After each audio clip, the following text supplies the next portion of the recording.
Discussion across the generations. Y'all know me. I love to do interesting kinds of discussions and interviews. And today I have a very fascinating young man. So, Mr. McNeil, would you please introduce yourself? Hello, my name is Kenneth. Do we talk about the dynamic that we share in our relationship, or like I just say that my name is Kenneth? We know each other, you know. Yeah, okay. Okay, yeah. All right, yeah. Well, my name's Kenneth. I feel like, there's not much more to share than that. Well, okay, for those of you who don't know, this young man helped me get into the whole idea of doing videos and also contributed to not only just my general videos, but my videos for the blog and also for the YouTube channel. Years and years ago, when I encountered what was known as, or is known as a habibu, hababa. I still can't get it right, man. Help me out here. A haboob, yeah. When we have our big storms out here, our big dust storms out here in Phoenix. Okay, yeah. I'd had like my first computer, y'all, and so I was like freaking out and trying to videotape things, and the recording button was on, and so my first big video was me freaking out at one of those events as the dust kind of covered the area, and so this is one of the young men. Thank you. I do what I can. Hey, all right, straight up. So I want to ask you, this is my intergenerational kind of just general dialogue, and what generation do you consider yourself from? I know you're not a boomer. You're not that old. No. Gen Y, Gen Z? Gen Y. Gen Y, also known as Millennials, which, I feel like those kind of nicknames are starting to become loaded when people talk about it because they're associating a certain kind of behavior. But, like, if we want to, like, make it simple, I'm a millennial. Like, that's it, so. Okay. You were being polite. I would say that it's coded for my generation. As soon as you say millennial, you see us going, oh, man. So, hey, thank you. So, Mr. Mr. McNeil. In general, what do you do as an occupation? What job do you hold, positions? So, right now, the short answer is I'm a behavior coach.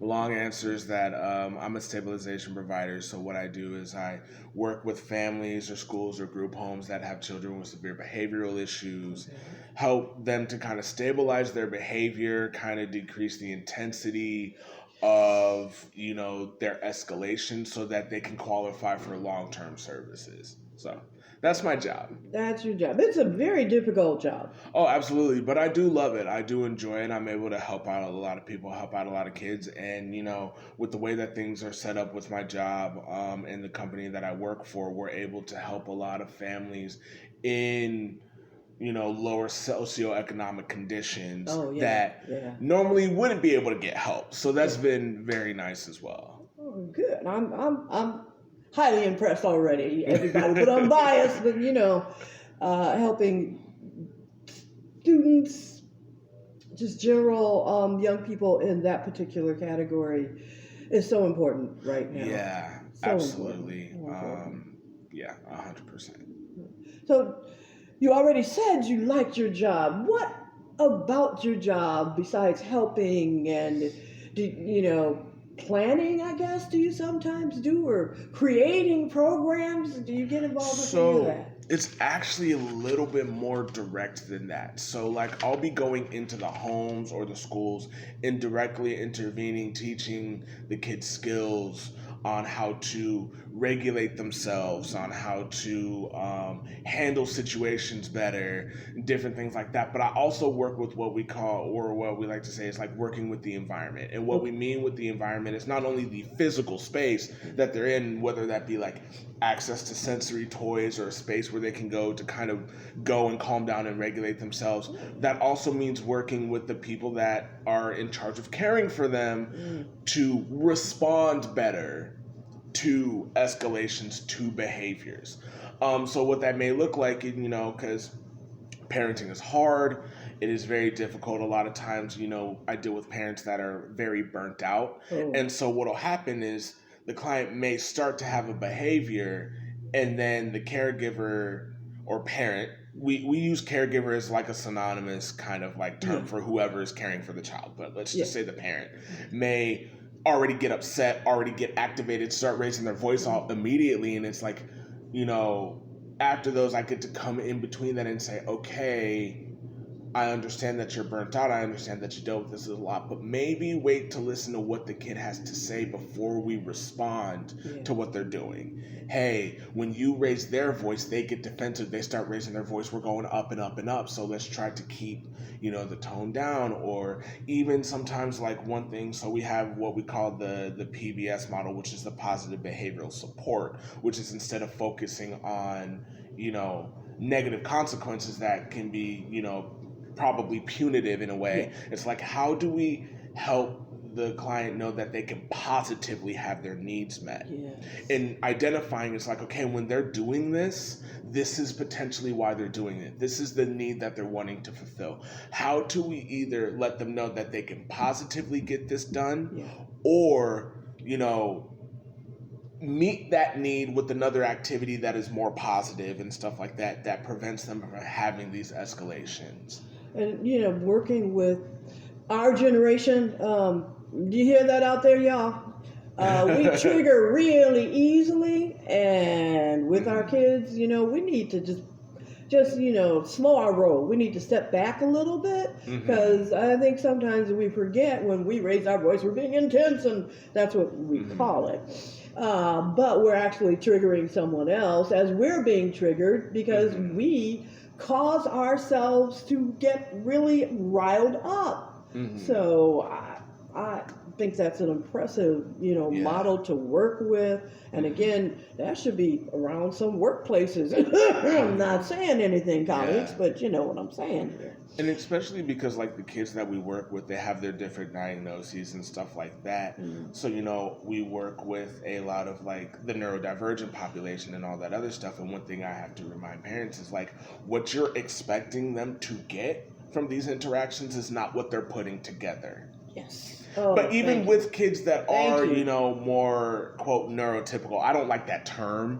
But it's like, even with kids that are more neurotypical, what they're learning is when you're upset with somebody, you yell at them. Because when you get upset, you yell at them. And so now they're, 8, 9, 10, whatever it is, they're getting mad, they're yelling, and now you as a parent are upset that you're getting yelled at. But what have you been doing up to this point? Other than yelling at them when you get upset. Thank you. That teachable moment. We always say our kids are observing. I'm just repeating it, y'all. The magic 3, we want you to really get this, because we have a young man from, that generation that we sometimes look down on because they don't do things the way we do, but there are ways to handle situations, and we can learn from them.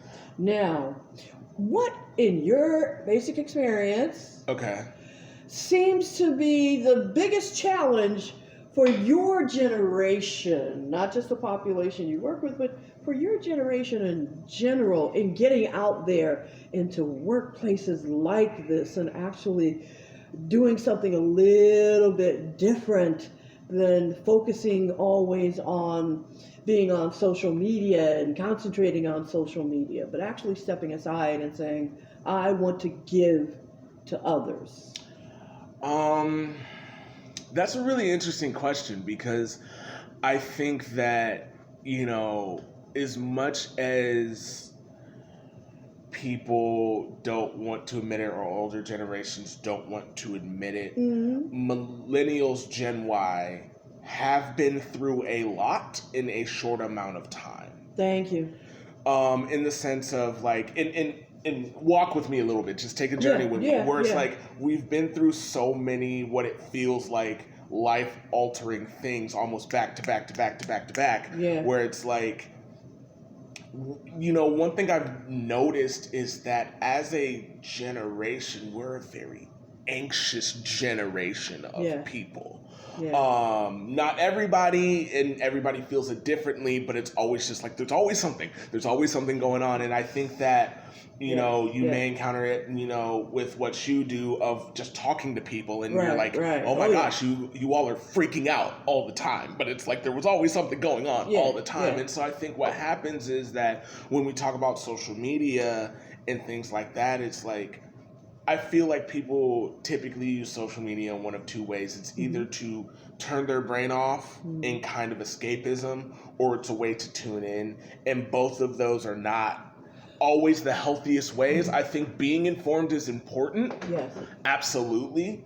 But also at the same time, it's like we get on social media where it's like, I don't want to hear, you know, I know a lot of people that are like, I don't want to hear about what's going on in the world. I just want to look at funny cat videos and stuff like that. Yeah. Yeah. And then I think that when we finally, you know, put the phone down and we get out there, there are more struggles that we are constantly getting out because, you know, I was actually just talking to somebody about this recently. Yeah. It's like one thing that was hard for me as a millennial is I feel like we were probably the last generation that kind of bought into the dream in the sense of like, oh, you work hard, you do this and da da da da da. I grew up being told that once I got a bachelor's degree, I'd be good. Yeah. And now here I am with a bachelor's degree and I'm not good. Thank you. You know, Thank you. I'm not good. I'm not set. I'm not where, you know, I would be. I'm not where I was, where I told I would be if I went to school and stayed diligent and did all this other stuff. And so I think that there is that where it's just like all of the things we were told to do, we did, and it didn't mean anything. Yeah. And so it's hard to want to get out there into the workforce and into this world that is, you know, we could talk about taking advantage of workers and not making a living wage and all this other stuff. So it's one of those, like, you pick up the phone, you see the issues, you put down the phone, you're back out into the issues, and trying to find that balance has been really, really hard, especially because when the people who are still, it seems like, you know, are 1%, the people who make the most money, the people who own the companies, are from previous generations who don't recognize the struggle. So they're like, what are you guys complaining about? Just go work harder. And it's like, we work very hard. Yeah. We want to make a living wage. You know, so I hope that answers the question. That answers the question because, you know, I think a lot of times our generation forgets to tell your generation, oh yeah, we worked hard, but we also are not where we wanted to be or were told where we would be. Yeah. And we forget that because as many of us were going, you know, to college, and it was like, yes, get your, you know, bachelor's, but make sure you get your master's. Yeah. That will put you in sync. But we didn't kind of let that roll over to the next generation. Yeah. And now